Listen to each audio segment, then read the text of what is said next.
Welcome everyone to BDO, what is our third Sustainability Networking session. My name is Sharif Grouse. I'm the Global Head of Natural Resources for BDO, based here in Perth, the advisory team. So very excited to host you here tonight. First of all, I'd just like to acknowledge the country. We wish to acknowledge traditional custodians of the land on which we meet, the Wajak people of the Noongar Nation. Acknowledge and respect their continuing culture and contribution they make to the life of the city in this region. As you know, as you probably hear, there are people joining us online as well. As ever in this day, there are people who can't attend, choose not to attend for various reasons. The session today is, as I mentioned, is our third Sustainability Networking session. Each one so far has been great fun, really interesting, lots of great discussion, and we've had great panelists. We've had a couple of traditions. One is it's been very interactive, lots of passion, people talking, asking questions. It's been great, really good ideas being shared. The subject today is about decarbonisation, why it's so important to your business. So a great panel here, but I want to introduce Catherine Bell, who's the moderator of the panel. She heads up our sustainability team here at BDO, and Catherine will introduce the panel. Thanks, Catherine. I will.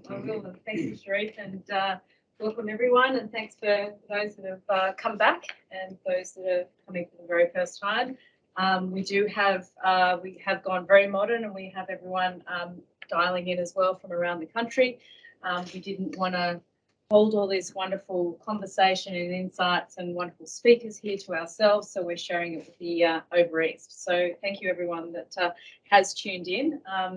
So really the carbon conversation has just really exploded for us, and I think there's a very huge opportunity here. We promised we were going to make this a very positive conversation, but there have been some fundamental changes in the market that is going to mean that we all need to know a lot more about what carbon means to our businesses. So change of government. We've also had the EU introducing the carbon border tax, CBAM, which is coming into effect 1st of January 2023. So that is just over 6 months away. Mandatory climate reporting by the SEC is coming into play as early as February 2024, and a strong likelihood that really it's going to come in here in Australia. So interesting times, to say the least. So without further ado, I'd like to introduce our panelists today. So we have David. David is the CEO of Austral Fisheries, which is the world's first carbon neutral commercial fishing company. Driven by the approach of doing the right thing rather than the easy thing, has set the company on course to be a leader in their market. Austral Fisheries is at the cutting edge of navigating the challenging waters of sustainable primary production, commanding a fleet of high-performance craft using environmentally responsible fishing practices, battling piracy on the high seas, and experimenting with the latest blockchain technology to prove the provenance of its catch. We also have Dr. Chris LUND, who's the founder and director of Decarbonisation, to my right. Welcome, and Chris is nationally recognised sustainability, energy, carbon management and climate change adaptation leader. He's one of Australia's leading sustainable energy, decarbonisation, climate change and smart cities expert with more than 20 years of multidisciplinary research consulting and teaching experience. He's also a lecturer at Murdoch University. And on screen, hello Michelle over there, is a non-executive director of Decarbonisation, a leading Western Australian carbon offset company providing the full suite of services from carbon quantification, carbon reduction strategies, offset and audit services. Michelle is multi-degree qualified and brings experience across the infrastructure, mining, water and oil and gas industries. Did everyone get that? To kick things off, really we wanted to start broad and then we'll get down into the nitty-gritty. But to ask our panelists, essentially the question is, in your opinions, why do you believe that decarbonisation is such a present-day business imperative? And I'll start. Yeah. Present-day business imperative. We've been at this for quite a while, so the sustainability theme in fisheries has kind of rooted with my beginnings as a scientist. So science runs through that. In fisheries, then it's around understanding ecosystems and then what you can safely remove. And then really over my brief 44 career, it evolved into recognising and in fact watching changes that are taking place in the oceans and then seeing what commercial opportunities would be doing the right thing and then wrapping that up as a proposition for shareholders first as part of that, but for customers. And so at the core of, say, the approach that we've taken has been get all those things in place, be a leader where that's possible, and unlock the value of our values, a series of premium, most luxury seafood branded products that allow us then to have conversations with our customers and supply chain partners in a way that aligns. And so I think all of you here that are in business recognise that the best business we do is with those people who share our view of the world, those people who we like. I have no doubt about that. And so if we have a highly ethical product that's robust and transparent, then we should be in a position where we can do all of the right things, explain our many decisions, because the world's quite opaque in this space, and present them as really a guilt-free opportunity for a fine meal. Then that's what we're about. All right, Michelle. Well, just firstly, thanks BDO for hosting these events. They're excellent, and it's a good chance to touch base with colleagues. Unfortunately, I can't be there, so we'll have to make amends in the next one. But obviously, in terms of being a present-day business imperative, our government has set it now. It's clear. We don't need any more arguing. 43% reduction by 2030 and net zero by 2050. So there it is. We just need to get on with it, and those that get on with it quicker will be rewarded with more, and those that are slow will be rewarded with less. So essentially, those that aren't ready, I mean, they're going to have reduced access to markets, and environmentally sustainable companies won't use the services of companies with a high carbon footprint. So David mentioned it there, it's about transparency. And I think in our decision making, if we can just put carbon in there as part of the decision making tools that we have now, energy reduction, plus put the carbon, an internal carbon price on, it will really change the way that we make decisions and accelerate getting to net zero. So I think it's our modern day license to operate, and it's there now, and we have to move. There's no opportunity to delay, and debt and equity is driving this. So the free market will talk. Chris. David and Michelle have touched on it in a number of ways, but at all levels now, there's a driver and an expectation on businesses that will decarbonise. It started with the COP meeting, Composite Party meeting in Glasgow last year, and that set two clear things up. One was that we don't have much time. So the sixth assessment report said we just have a short window and we have to do something globally. So that means two things. You can't kick the can down the road. You have to act now. And secondly, we can't kick the can over the fence. Everybody has to act at the same time. Nobody can be left out. So that's why it's an imperative for Australian businesses, because we can't just sit back here on a little island and not do anything. We're part of global supply chains. And so it's shifted from a company-centric view to a whole of value chain view. And if we're part of a supply chain, then we have to do something. And so things like the carbon border adjustment mechanism, which is the carbon tax in Europe, means that finds its way back to us. We're in that supply chain. So and as Michelle said, it's being driven by debt and equity. So that means that you can't just put something out there without having it transparent and having it independently verified. So we have to now have it be legitimate and have that independently verified now. So, and it's a very short time. We've got 43% in the next 8 years. Maybe I'd like to ask how achievable that really is, that 43%, given the latest statistic that I read was there's a 50-50 chance of reaching 1.5 degrees by 2026. So, clearly we are far behind the 8 ball. And yes, I agree with all of the comments in terms of action, but obviously industry is still struggling to make this transition. They're waiting on energy systems, green hydrogen, other, renewable energies, fuel sources. So, there's this bit missing. I think it's this solution, the narrative, the discussion. I really welcome the commentary around carbon pricing, not taxing, and looking at it as an asset, not a liability. But yeah, I'm really concerned about this as I say, because this next 8 years, we've got to move really fast and at volume. I've got two responses to that, and one was to quote, in fact, the chair of the G7, who's, because they set a target to decarbonise the entire global grid by 2035, and the comment that he made when they made that announcement was, we may not get there, but we'll get as far as we can in that period, and this will drive it. So my first answer is that even if we can't make quite that target, we need to get as close to that as we can. So unless we try, we won't get there. Second thing to say is that, in fact, in the modelling that the IPCC does, and various others, including the International Energy Agency, there are actually pathways which will still let us get there. The technology exists, the ways to do it exist. It's around the will to do it and the economics. And then my third one was that if JFK had not said, we're not going to go to the moon this decade because we don't know how to do it yet, then we'd never have got there. Yeah. And finally, the economic outcomes from that program have made much, much more money than it ever cost to do that program.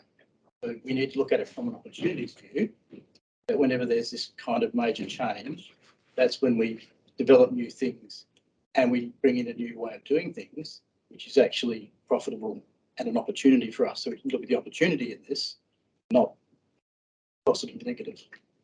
So I think the other thing to watch for is the different parts of the economy are going to be differently challenged, and so the state's sectoral emissions reduction strategy speaks to that. Oil and gas producers are clearly in one of those categories. Frankly, marine and aviation is also going to struggle, and yet power generation and transport, I think, have some big opportunities. So how that resolves, and I think we've seen even this last week or so Albanese talking about maybe going soft in different parts of the economy. So that's kind of triggered a race for industries or sectors to step up and say, exempt me. That is yet to play out. Clearly, all of us have to put shoulder to wheel. Can I just say I really hope that Albanese doesn't go soft on these things, because when you're looking at infrastructure, 70% of our emissions are coming from infrastructure. But if you look at the work, for example, some of the work that Rhodes is doing, they're actually really leading in this space through the Infrastructure Sustainability Council. And they're really increasing recyclable content. They're reducing their water use, their energy emissions. They actually put their work now through a sustainability lens.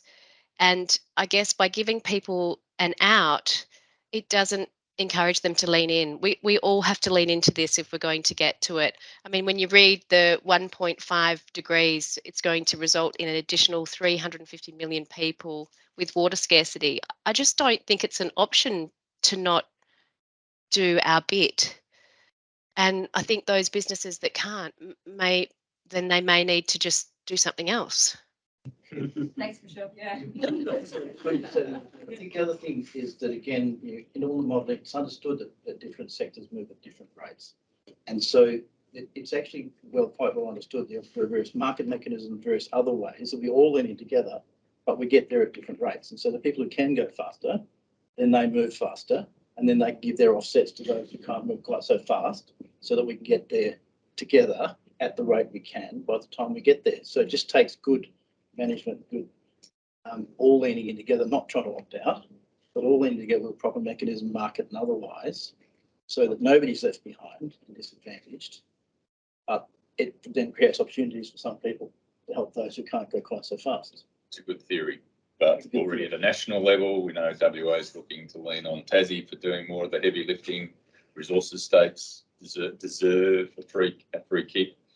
There's a lot to play out there. I didn't say it would happen. I just said for it to happen, and that comes back again to us, and also to the debt and equity market and various other players, not just government. Got one question, Eric? Yeah, you mentioned the market mechanisms playing out, and so we're seeing Australia's current system places a lower value on carbon credits than, say, Europe. So it wouldn't be unreasonable. Well, we'll see a drain of carbon credits produced here into Europe. How do you see that playing out in the long term in terms of supply here with a rising demand? And also, having different methodologies in different parts of the world and a non-transferable unit. Thanks for the easy question. Anyone else want to go first? I'm happy to have a quick go first about the ACCUs. So obviously this government has committed to have a look at the ACCU system and make sure that it is more robust. There's been some questions around human-induced regeneration and some of the avoided deforestation, whether they're actually achieving the carbon uptake that one would hope. So that has those questions around the robustness of that carbon market, the ACCU market, has impacted its value. And frankly, the European systems are more robust and therefore there's less chance for error. So it's incumbent on this government to really tighten up on the ACCUs so that we can invest for Australian ACCUs. Otherwise, companies are going to look to other jurisdictions to have certainty. Because as a director of a company, you want to be able to put your hand on your heart and say, I have offset my emissions and that is genuine. And this is just going to be a huge growth market, but we need to make sure that it's based on quality science and that people can have faith and trust in the system. And I understand we've spent $4.5 billion of taxpayers' money investing in these carbon credits, and there's some little question mark around it. I mean, we have to make sure we invest our money wisely, and the money that we've spent on carbon capture and storage is huge. We need to make sure we're spending the dollars where the dollars are going to return for a good carbon outcome. We've heard the phrase transparency and also driven by debt and equity. I'm detecting changes in the debt and equity markets where increasing the share registers of some of the large companies, large lending organisations, and also some of the large carbon emitters are changing, and that they're being, and it's more of an observation, I look for more insightful comment. There are these dark pools of capital pooling into private equity, and private equity is getting involved in some of these more emissive industries, and they don't have the same transparency regulations and things. We're seeing enormous private equity funds establishing all over the world. We don't know where the money comes from. And is this a tide against the ambitions of transparency and the drive by debt and equity? I'd welcome any observations. I share your concern. The fact is, BHP and others that divesting of coal and oil and gas assets, they don't disappear. That's right. They just go underground. And we touched on social license earlier. So there's no doubt that there are businesses that are in the public ways or in the public on the listed exchanges where they've got active shareholder groups, or indeed they're looking for talent. If you can't be literate in this climate conversation, if you can't be part of the solution for the future, then you will not attract the talent and the capital that you need to really ensure your business has a future. It doesn't fix your problem, and I don't have an answer to that. That will inevitably go underground. That will be like trying to break Russian sanctions. I mean, for the life of me, I just can't see. The world is producing, would have to be producing the same amount of oil. It's just finding a new level. China will be buying it. India will be buying it. We have a short-term stock, but where that ends up, I don't know. It may have to do with short-term versus long-term as well. How much investment is going into new production, and how much of it is just sort of taking profit off of the existing things. So I think you might see in the short term, there's a lot of things that are pushing the markets that way and the money going that way. Is it a long-term bet? I don't think so, because there's so many other things that will go wrong if we do that. And I guess from a resources perspective, it's probably more in a harvesting phase than an investment phase. So that speaks to your point. So it's a good point. Thanks. The other point, or the analogy I'll make, is that when there was a transition from the Bronze Age to the Stone Age, I'm sure there were some people who collected all of the Bronze Age tools and all their manufacturing facilities for a while. But in the end, that's the short term. In the long term, how many Stone Age tools were left, or how many Stone Age technology was there? So this is that same kind of moment in a very short time. So there will be some hoarding and there'll be some lumpiness, but in the end, the smart people are moving to the new technology, and other people are going to stay with that one for a while, but then their time's limited. I guess that's the answer. We can't, and that's the other thing, we can't just transition overnight. There's still some transition we have to make, just to make it as fast and as orderly as we can. Just to pick up the private equity point, I mean, yes, at the surface level, it's dark money, but money comes from somewhere, right? Like those private equity firms have limited partners that have reputations that are open to attack if they are doing bad things, right? Like eventually, whomever that money has come from will be attacked if it's from such and such university endowment fund or such and such high net worth individual, unless it's like the Saudi Arabia sovereign fund, which is probably immune to public censure. You know, eventually, you know, that money will be subject to censure if it is, you know, doing the wrong thing by picking up a clapped out coal mine and running it for 5 years longer than otherwise would have been the case. I think it just slows down Yes. the whole process. Like I actually met with someone today, and you know, your comment, they basically said there's oodles of money out there. They're not worried about decarbonisation. And I was a bit shocked to hear that comment where a month ago, you know, that wasn't the case. So I think it just slows down the, you know. I think some people are seizing upon it too, as like, oh, well, all the industry super funds won't give me money because I'm a carbon bad boy, but there's some magic money out there that will, and it's sort of like seized upon as a, you know, almost an excuse to, there's still someone out there that believes in me. Yeah, I mean, we're seeing the private equity funds in the US. I mean, again, there's good ones and bad boys, as you say, that are integrating ESG as part of their portfolio sort of measurement and tracking, what have you. And, you know, we're even approached by the Abu Dhabi Investment Council. They were looking to do something. So I think, yeah, I mean, there will be good ones and bad ones, but hopefully, you know. Do you see an increasing interest inflation rate and upward pressure on food prices slowing down the uptake of this system or affecting it in any way? So money's currently cheap. As money gets less cheap, will we see that slow down progress? And on top of that, food prices, there's upward pressure there. They're already a lot of things driving food prices. So whilst you pay a lot for lettuce now, it's not necessarily because fuel prices are high. It's because the Lockyer Valley has been flooded repeatedly, and there's about 3 producers of lettuce. So a case of lettuce has gone from $6 to 120. I think in a lot of ways the food industry turns fuel into food in a Western society. We've got to find ways to find other sources of nitrogen fertilizers, of fuel in our case, for dragging nets around. Just everything, like the inputs to food production, and just fossil fuel. They all lead back to fossil fuels. On that point, so, you know, and liquid fertilizer costs have gone from 500 to 1,500 a tonne, you know, but what it's going to do is to drive us to think differently. So to get the trucks off the road, or if the trucks are on the road, they're electric. If we're getting our grain to market, it's on rail. It will encourage and help us to think differently. I think in February 23, there's an integrated farm standard coming out in terms of how farmers can use soil in carbon and carbon in trees to reduce their carbon emissions.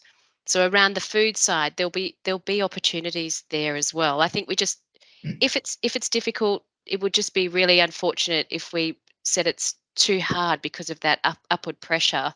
I think in every difficult time there's opportunity, and yeah, we just really want to see people embrace that. We're repurposing CO2 and sending it downstream. So we lock it into solution and then we take it downstream and make valuable products like fertilizers. And it's been a really timely discussion on supply. So we're a bit early, but we're ready to go and we're really excited. And David, it was a question I was going to pose to you, being a sort of a pioneer for sort of new supply chains that are, you know, at the beginning of almost like organic seafood, you know, that carbon neutral, and how your customers have been receiving that. Because I feel like supply chains fed from carbon, we need a carbon negative supply chain to sustain a net zero economy. And yet there's not much narrative in that space. It's all at the top end of just reducing emissions. I think we've done okay. I'm never happy. One of the early measures for me was that if we were so outrageously successful, there'd be a conga line of copycats. I haven't seen it. I mean, the people are asking questions, but we're still globally, we're still on our own. Where the shareholders at, I think they're still with me, but it's difficult, right? So once you've done this, and as you guys know, you know, inherent in a brand is so many multi-dimensional kind of emotions and looks and feels. And for us in a business, it's social license involved, the sustainability, the fisheries we operate in, the welfare of the crews, the animal welfare increasingly an issue, and then of course the carbon emissions. So if I wrap all of those up, yes, I think the branded offerings that we make have been delivering, but it's because we operate in a really premium end of the market. So if you had 20 cent, like sort of retailed some of our Patagonian toothfish at $200 a kilo. Now somebody's making a lot of money along the way, but a few cents to do the right thing can be absorbed. But it's not for everyone. If you're just running a straight commodity product, that'd be really difficult to work it out. But there's other benefits, and so it's about understanding. If you're a farmer, then it's understanding your on-farm emissions, and once you're armed with that knowledge, it's then around just making those incremental steps in those key areas that are important. And in cropping, it's changing your rotation. There's things you can do if you are well informed. I've got a sort of a follow-up question to that. And it's just, David, like the new net zero standard is talking a lot about, has a section in it on beyond value chain mitigation. So it's the idea is, as an industry, you're involved in extracting from stocks that are in there, a natural capital approach. And it seems to me that healthy marine ecosystems will absorb carbon into the ocean, and most healthy ecosystems perform that function. So I'm just wondering, how did you go beyond your company and sort of get involved in adaptive management or some marine sanctuaries and that sort of thing, reserves and that sort of thing, but be part of that conversation with the government and others, shareholders? We remain really very active. So the big ocean outcomes for us are clearly eliminate illegal fishing, action on climate. So where we can advocate for climate action and marine ocean plastics is a big deal. The mitigation piece for us, still the preferred offset would be a blue carbon of some sort. Methodologies for blue carbon are still rare, and there's some serious challenges in securing really ownership of coastal and estuary lands that could be used for blue carbon farming. There's an important preservation period that means if we're going to buy these credits, then we want to make sure they hang around for a while. We don't want to invest in carbon sink on a coast that's blown away in a storm, cyclone, or is overwhelmed by ocean acidification or rising sea levels. Yeah. So we've kind of stuck essentially with terrestrial offset projects. We've done a little bit of hull coating work, so there's some efficiencies in slowing boat speeds down and some of that sort of thing. And we're certainly constantly advocating with government stakeholders. We can amplify our voice beyond just Australia. So we have Japanese investors. They happen to be the world's largest seafood business. I have no doubt that we've been able to influence their trajectory on some of these critical ocean health and climate outcomes, and then more broadly through another body that our colleagues moved on to become managing director of. There's a thing called CBOS, which is Seafood Business for Ocean Stewardship, where 10 of the world's largest businesses, in partnership with scientists from the Stockholm Resilience Centre, and these are the guys that created the planetary boundaries work, Carl Falk and Johan Rockström, 10 businesses in a room, and CEOs at that CEO level, aggregate revenues around $55 billion US. The first meeting was in the Maldives. Rockström delivers all the edgy, hard science without the fluff. It's just like, this is how it is. This is what's going on in each of these systems. It's ably supported by Sweden's Crown Princess Victoria. So she's the sort of the soft sort of female warmth kind of thing. So what you got is then CEO sitting there saying threat, opportunity, and legacy. Yeah. And they're smart people. And this unique collaboration has been uniquely, I think, really successful in recognising that in the seafood business, you've got supply chains that span across dozens of countries. They funnel through a small choke point where these executives have influence, and they fan out into customers and countries and brands. And if you can influence these guys, which I think Martin's been able to do again through some of the work that I think that we've pioneered, then you can really drive significant at scale structural change. We can go to Michelle, and again, this conversation was really, we wanted to focus around the innovation, and you're seeing a lot in all the customer and client dealings that you've had. So do you want to share with us some of the great stuff that you're seeing that's really giving you hope? Yeah, absolutely. So I guess if we start at the top and we start with government and we look at Main Roads, as I've already mentioned, championing the Infrastructure Sustainability Council, that is a big tick and they're getting some great runs on the board there. If you look at the Water Corporation, I mean, they are essentially a climate business and they are impacted directly by climate change. They're doing great work in terms of reducing consumption, desalination with its energy efficiency built in, and offsets from using renewable from wind. So lots of good work in that space. Obviously, the energy providers, there's going to be the biggest shake-up, I guess, there with solar and privatisation of some of the grids and what's happening in that space. But with the large corporates, they're all committing early to significant reductions.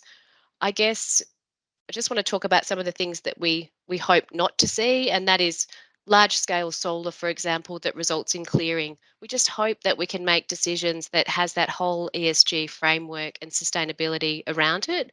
So if we're having a clearing impact for a renewable footprint, then we've got to perhaps look at that.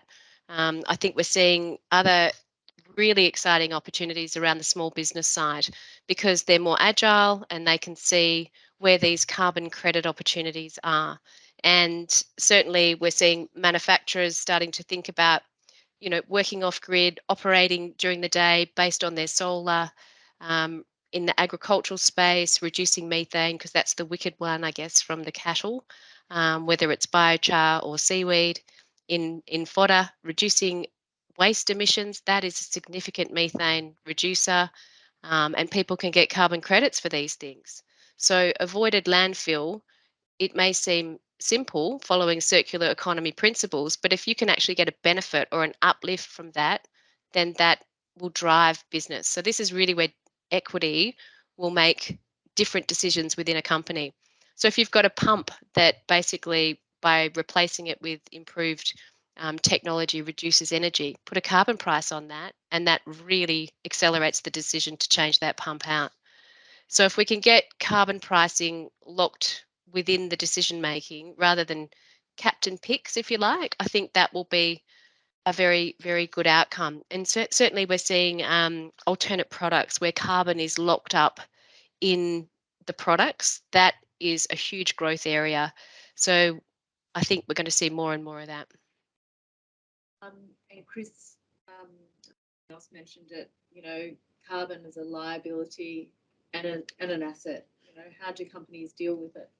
Liability sense and the asset sense. I think Michelle sort of covered a bit of it there. But yeah, thanks, Jeff. I think there's two ways I'm going to tackle this. The first one is that this body, which not many people outside of accountants know, called the Institute for Financial Reporting Standards, but they're actually bringing out a standard for accounting for climate impact reporting. So you have to actually report in dollar terms on your bottom line what your climate position is in terms of actually doing that. So when you're audited, the auditors have to then check that you've put a numeric value on your activities, either liability or asset. So that standard's about to come out shortly, and that will go global. So that follows on from the other one you're talking about, which is the standard for reporting this at governance level. This is about to bring dollars, serious dollars, which have to be transparently reported and audited, and there's a standard for that coming out. So therefore, companies need to understand what their own emissions are, and so what the liabilities are. So if I'm above the expected threshold and I have to buy offsets to bring that down, or I have to invest in that, then that's going to become a liability on my books, short-term, long-term. So that's one side of it.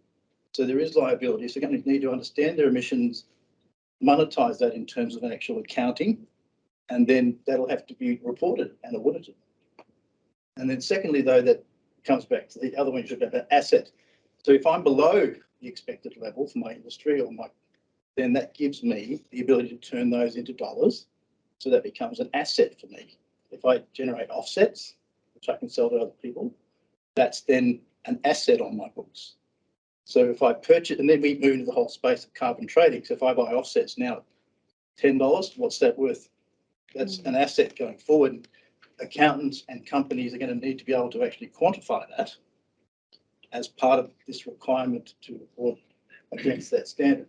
So then it's not just that, but then what does a new product mean for my bottom line? If I bring out a new product that helps other people reduce and is therefore likely to be bought by those in my supply chain, that's also an asset that I have, not just a physical carbon offset, but that increases my value as well. So there's a whole series of new assets which are about to become quantified as we going forward, because we have to. In the end, it comes down to, as everybody said. So I guess what I'm saying is that companies need to not just look at the liability. The main thing is to understand where you sit carbon-wise. What are my emissions? What are the results of my product? What does that mean in terms of dollars? And then is that a liability or an asset? How do I turn my liability into an asset going forward? But if I'm going to buy you, I'm looking at buying you either as a shareholder, buying your shares, or to take you over. Companies are going to want to see those numbers. I don't want to pick up a liability 5 years, 10 years down the track from now. I need independent, standard-based numbers, financial numbers, independently audited, for me to make that decision. So that's where it's going. Yeah, so that global standard is the ISSB, the International Sustainability Standards Board. So that will be coming through imminently. So, yes. Thanks for that. I think my question really, and I don't know the answer is, it's two parts. Firstly, to understand your emissions, you've got to be able to quantify your upstream and downstream, not just what you produce. So there's some challenges around that. Because how far up your supply chain do you go to understand that, in order to understand what your financial impact is? First question is, I know there's some magic numbers out there. You can grab your basket of goods and multiply it by, and effectively that's what it is. But it's a question of how reliable that is. But secondly, with the ISSB, I haven't seen anything that says how you standardise the valuation. So do you do it on a replaceable asset from a risk perspective? Do you do it on an insurance basis? Probably a question for accountants rather than those in the room. But the whole idea of the standards is that you have a level playing field where everybody can look at the same numbers and understand how they've been generated and to get to those figures on a model basis. But I haven't seen anything prescribed in the standards yet. So are you guys have any ideas on that? So in principle, yeah, the idea is to create a global standard in which there's apples for apples comparisons that can be made. What those standards are, we have some level of an understanding of, because they are converging, and the TCFD is going to be under that, and the way that the approach in which those metrics, risk, governance strategies is reported on is what they're looking to adopt. In terms of the actual methodologies around emissions, I don't know that one. So that's still, I think, still out in the looking for comments. I think it's the end of this year. I think that there'll be something that will be disclosed around what that looks like. But again, I mean, we have a fair idea in terms of, so it's I guess it's, don't get too caught up on the details. I think it's more of a question of just get started, and having something is better than having nothing. Where those calculations and methodologies will resolve in time, I think everyone knows that they're in flux at the moment, but ultimately, yes, there is that standard that we're all pointing towards, and we're waiting to see what precisely what it is, so we can align. But I think more the message is we're trying to get people just need to start reporting start calculating their emissions, at least scope 1, scope 2, down the supply chain, absolutely, will be mandatory, as we know, but you're reporting TCFD reporting or? We're too small for that, but just picking up on your point, it depends on the business you're in. So there's some mid-tier oil and gas, one particular company, probably not right to name them, but they've gone carbon neutral out of Adelaide on about 20,000 tonnes of emissions, scope 1 and 2 are.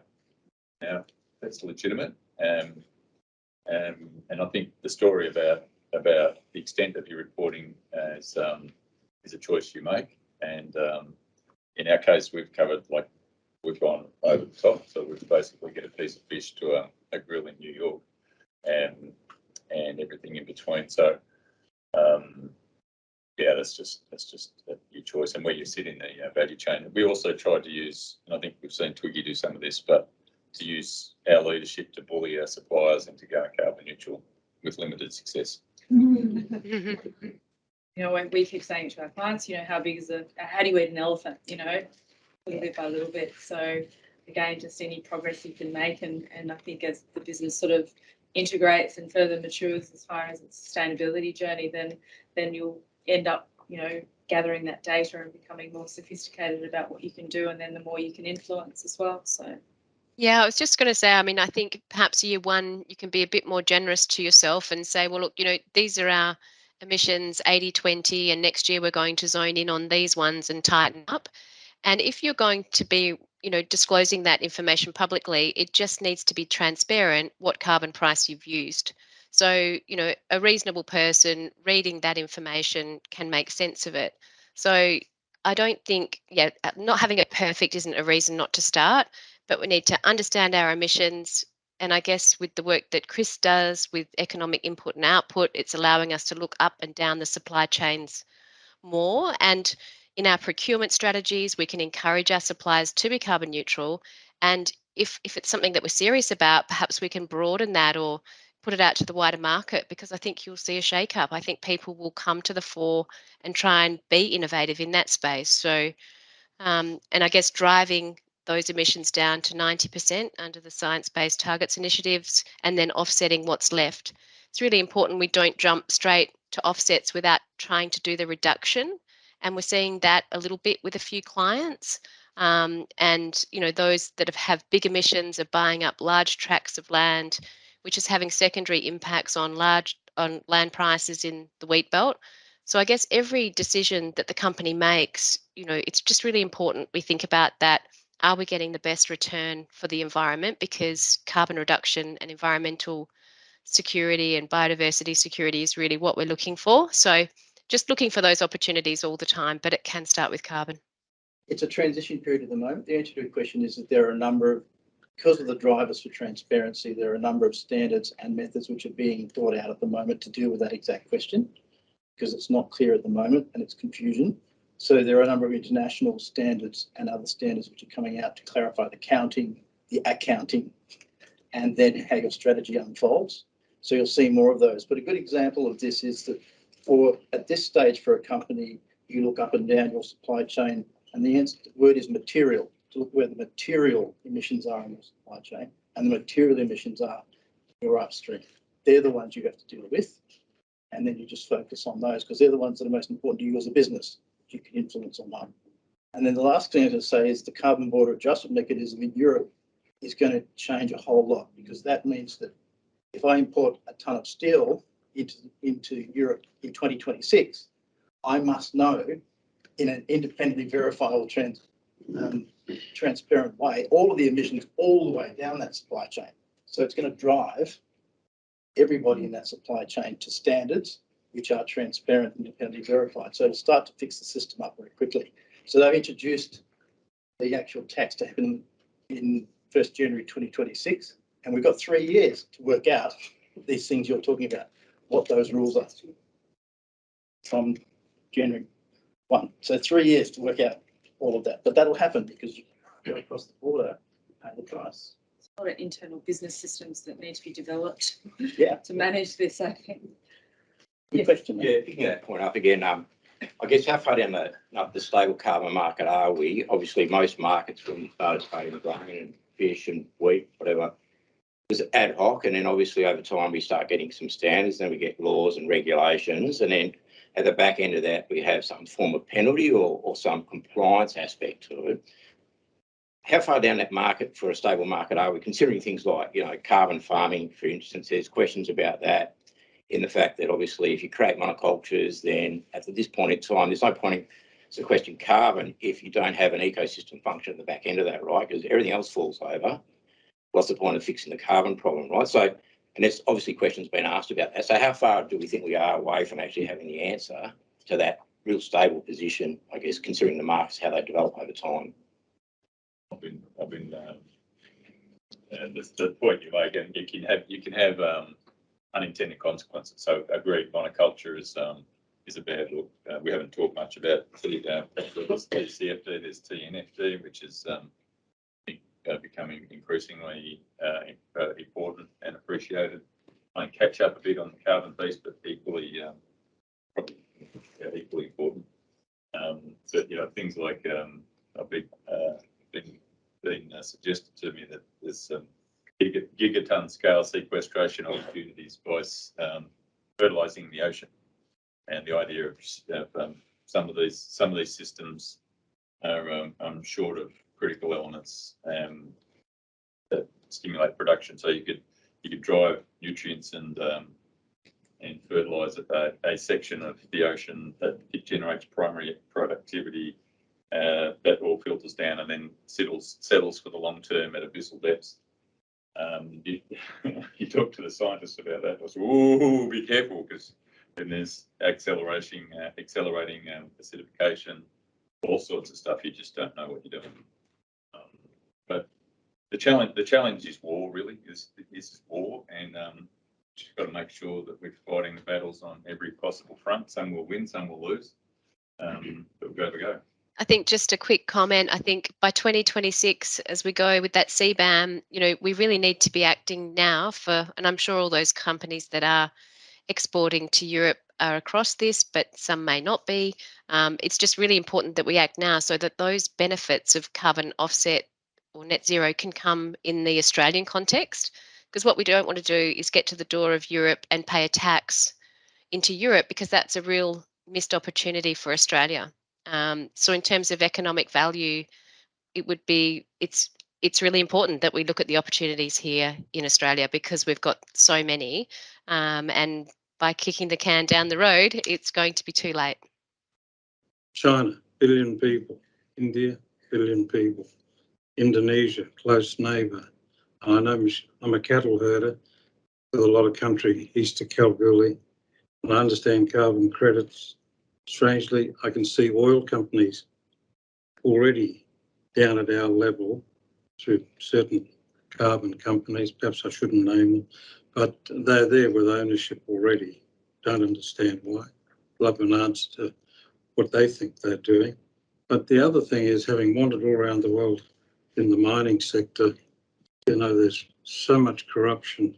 But with 30 million people here, how's the... I don't like to put up negatives, and I'm not. I mean, perhaps we could put, if China hypothetically doesn't want to look at this problem on a global way, well, we'll put sanctions on. We don't have to fire it. We just won't buy their product.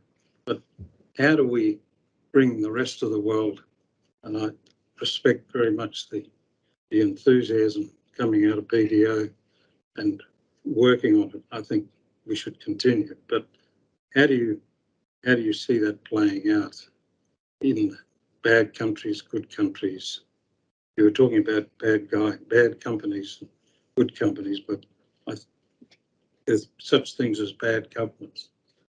I have to think about, like, I can be aware of what's going on, but focus on what's what I can influence, and then I could quickly be depressed. The punchline on Don't Look Up, like, really had me run the hot bath and reach for the gin, right? Because that's what you're talking about. Sure, but I think you're doing a fantastic job too. Thank you. Please don't stop. And so I just do what I can do, and and, you know, make my time available to share my views with gatherings like this in hope that, you know, something I say might trigger something that somebody would say, well, let's get on with it. And, you know, it's like, and all of these things is, you know, if not me, who, if not when, if not now, when. Everybody's got their own gig, right? So for me, it's a sense of legacy. You and I share the same problem, John. There's not many summers left. We have children and grandchildren, and all of the above. What's the legacy going to look like? What's our brief time here really mean? And Well, I think the next King of England and Prince William are very green, both talking very strongly about the planet. Yeah. And it's unusual, I think, to see that happening.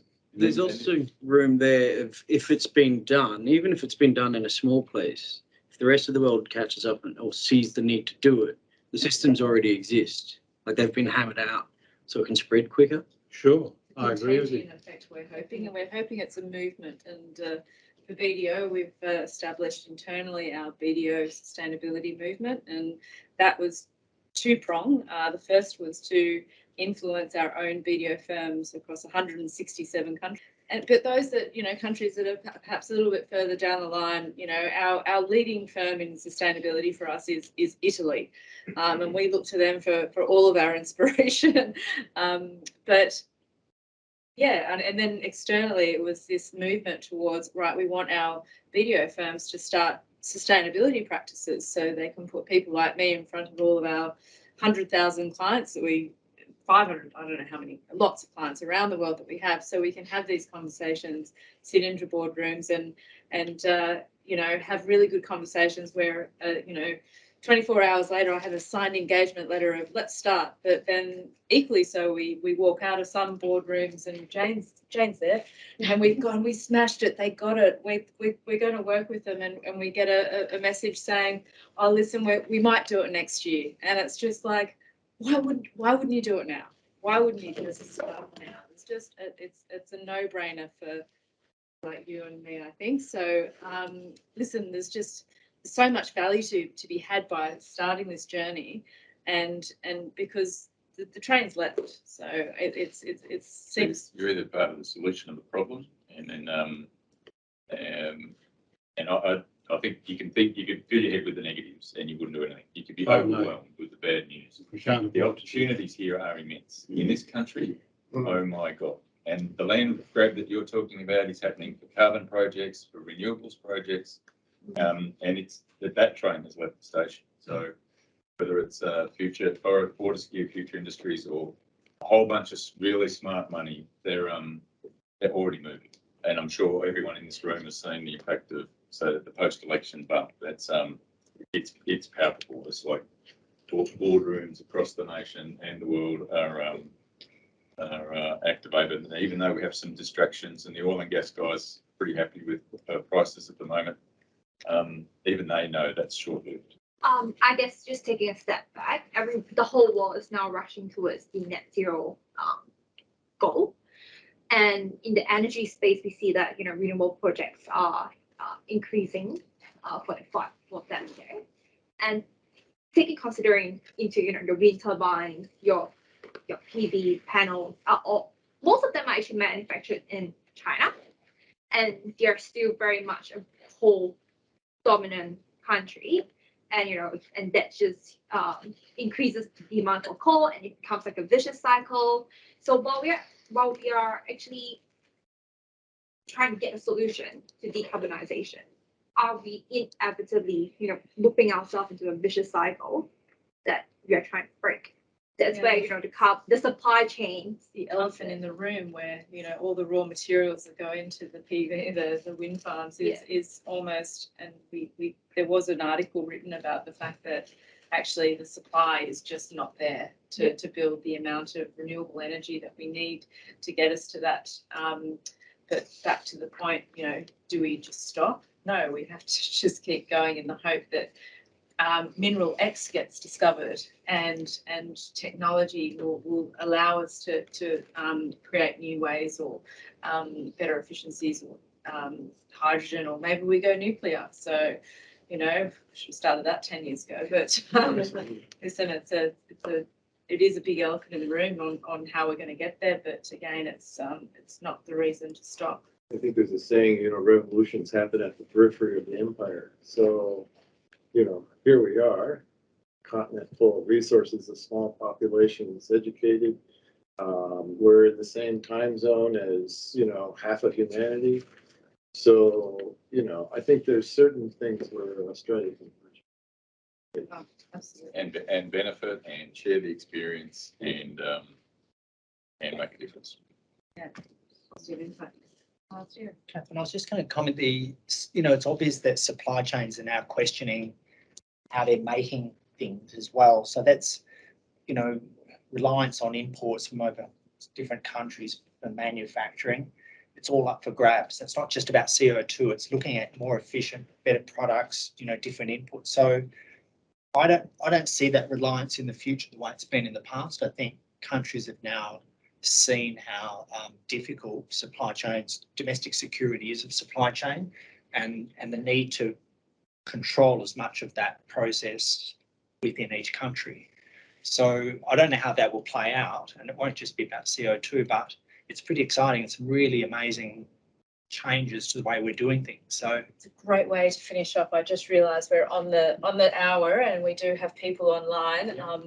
So exciting is a great way, I think, that we can finish off, and we can say farewell or au revoir to those that are online. But first, I just want to say a big thank you to our guests, David, Chris, and Michelle, for joining us and sharing their insights and their experiences with us. And that we have some drinks, I hope, and some food over there for us to mingle a little bit longer. So if we could just give a round of applause.